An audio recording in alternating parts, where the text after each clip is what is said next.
Hello, this is Dr. George Best, and this is the second part of my series on how to save money and recover faster from sciatica and disc-related low back pain. And in this installment, what I'm going to be discussing is the ways that you can work with your healthcare practitioners to make sure that you're getting the most efficient and effective treatment.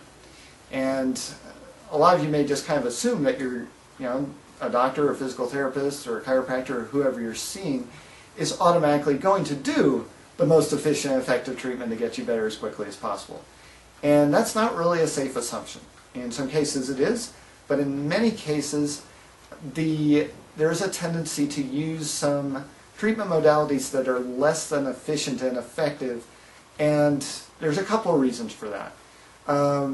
If you want to think the worst of people, and in some cases I'm sure it's the case, there are financial motivations, certainly, because the more treatment that you receive, the more the healthcare practitioner makes, whether you have insurance or not.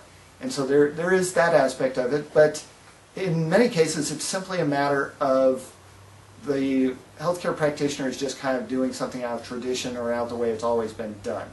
And this holds true in cases where there's socialized medicine as well, is that they're just kind of doing what's always done. It's done because it's done. It's kind of like, you put up a Christmas tree at Christmas, or whatever other symbols of your particular holiday are.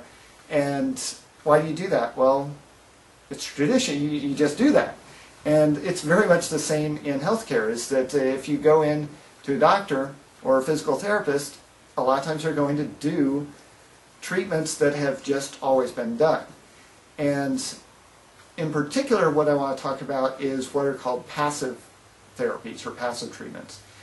Passive treatments include a lot of different things, but basically it's anything that is done by the practitioner to you. So that could include electrical stimulation, that could include ultrasound, it could include massage, it could include chiropractic adjustments. A lot of different things fall under that heading of passive treatment. And in 1994, which is a while back, I admit, but still I think because the same treatments are still being used, the findings are still applicable. The U.S. government's Health and Human Services, Department of Health and Human Services, Agency for Healthcare Policy and Research, released this report on treating low back pain. And what they found in a review of all the scientific studies that had been done to that point is that there was really no evidence to suggest that passive therapies produced any change in the overall outcome of the treatment of back pain. Now, it creates, in many cases, some very temporary symptom relief, but it doesn't actually get people better any faster. It doesn't really get people well. It simply controls symptoms. There was an exception there for chiropractic adjustments. They did say that some chiropractic treatment did seem to accelerate recovery, and so there are a few little minor exceptions to that. But in general, the consensus was that passive therapy doesn't work so well. Their recommendations were more for active treatment. Now, active treatment is another word for exercise, and that could be stretching, it could be strengthening exercises, it could be just mobility exercises like walking and that kind of thing. So there's a lot of things that fall under active, but in general all of the active treatments seem to have long-term and lasting benefits. So the first tip that I have is to try to get your healthcare practitioners to shift you out of passive treatment and into active treatment as quickly as possible. Now, sometimes you may need a few weeks, I would say usually in most cases it's 1 to 2 weeks of some passive treatment to get, just give you some relief from the pain. I mean, a lot of times people are in so much inflammation, they need something to just kind of take the edge off. And I don't see anything wrong with using passive treatment for that purpose in the short term, just to give you a little break from the pain. It's going to be temporary, but anything helps in those situations. But as quickly as possible, once you're able to start moving around, once you're able to kind of tolerate things a little better, active treatment is very important. It's going to get you better much faster than passive treatment. And a lot of times you'll need to push your healthcare practitioners because they're in this mode of, well, we'll just continue to use the electrical stim and this, that, and the other thing, and we'll wait for the symptoms to go down, and then we'll put you on some exercises. And in fact, if you can get the worst of the inflammation down, you may still have some pain. It's still time to do some active treatment. And initially, the active treatment may actually irritate things a little bit if you overdo it, so you have to be careful. But try to get your healthcare practitioner to work with you on exercises. The second part of that issue is that many providers who do work with people with active treatment, with exercises, do so with big fancy equipment. They'll use computerized strength training machines like Cybex and that type of thing. They'll use weight equipment. They'll use all sorts of high-tech stuff. And you need to ask them to show you also what you can do yourself without the equipment.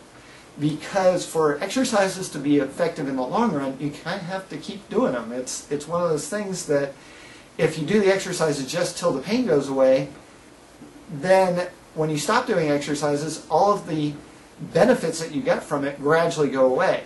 And so the condition comes back. So it's important to have a routine that you can continue to do once you're released from treatment by the healthcare practitioner.